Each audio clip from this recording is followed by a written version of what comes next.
Les probabilités, deuxième vidéo.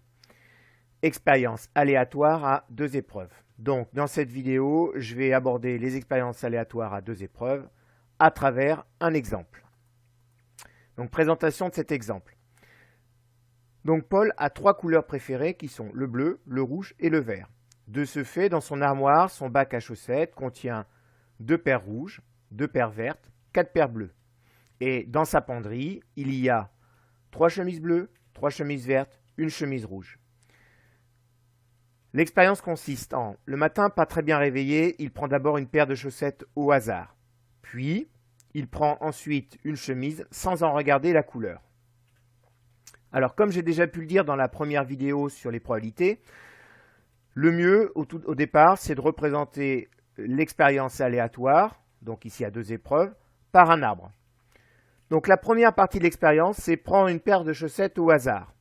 Donc il y a 3 couleurs différentes, donc 3 issues différentes, qui sont bleu, rouge et vert. On pondère ça par les probabilités. Donc la probabilité de prendre une paire de chaussettes bleues, elle est de 4/8, puisqu'il y a 4 paires de chaussettes bleues sur 8 paires de chaussettes au total. De la même façon, pour les paires de chaussettes rouges, il y a 2 chances sur 8. Et pour les paires de chaussettes vertes, il y a aussi 2 chances sur 8. La deuxième partie de l'épreuve, c'est prendre une chemise sans en regarder la couleur.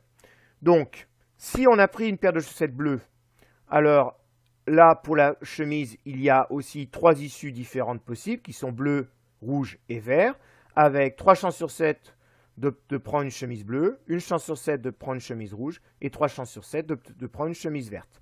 On a la même chose si on prend une paire de chaussettes rouges, exactement la même fin d'arbre, et pareil pour le vert.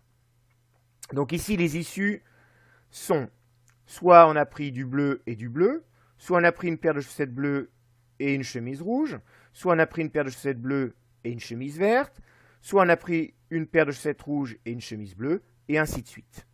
Donc ici, en tout, il y a 9 issues différentes possibles lors de cette expérience aléatoire.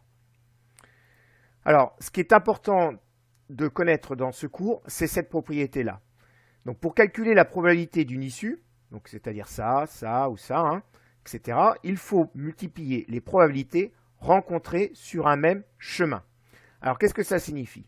Prenons un exemple. Je veux calculer la probabilité de rouge-rouge, c'est-à-dire qu'il ait pris une paire de chaussettes rouges et qu'il ait pris une chemise rouge.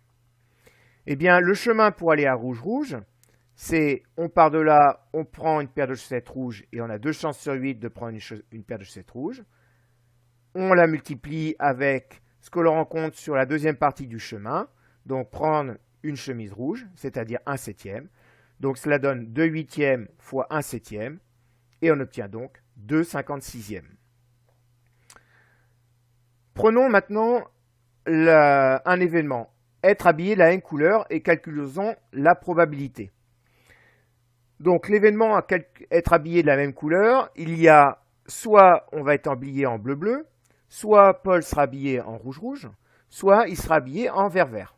Donc voilà, les 3 issues qui répondent à cet événement-là. Conclusion, la probabilité d'être habillé de la même couleur, pour Paul, c'est la probabilité de bleu-bleu, plus la probabilité de rouge-rouge, plus la probabilité de vert-vert. Alors la probabilité de bleu-bleu, pour la calculer, on vient de le voir précédemment. Le chemin pour aller à bleu-bleu, eh bien, c'est celui-ci. Il faut donc que je multiplie les probabilités rencontrées sur le chemin. 4/8 fois 3/7. Ensuite, on ajoute la probabilité de rouge-rouge. On l'a vu précédemment, c'est donc 2/8 fois 1/7. Et enfin, la probabilité de vert-vert. Donc le chemin pour vert-vert, c'est celui-ci. Les probabilités rencontrées, c'est 2/8, donc fois 3/7. Une fois qu'on a fait ça, il ne nous reste plus qu'à faire le calcul fractionnaire. Donc on calcule en priorité chacune des multiplications. On obtient donc 12/56 pour la probabilité de bleu-bleu, plus 2/56 pour la probabilité de rouge-rouge, plus 6/56 pour la probabilité de vert-vert. Donc la probabilité d'être habillé de la même couleur est donc de 20/56. C'est-à-dire qu'on a 20 chances sur 56 d'être habillé de la même couleur. Donc je répète, ce qui est important dans les probabilités à 2 épreuves, c'est de bien maîtriser cette règle-là. La probabilité d'une issue, eh bien, elle est calculée en multipliant les probabilités rencontrées sur un même chemin. Et pour ça, le mieux, c'est de dessiner l'arbre, pondéré par les probabilités, pour bien visualiser ce qui se passe.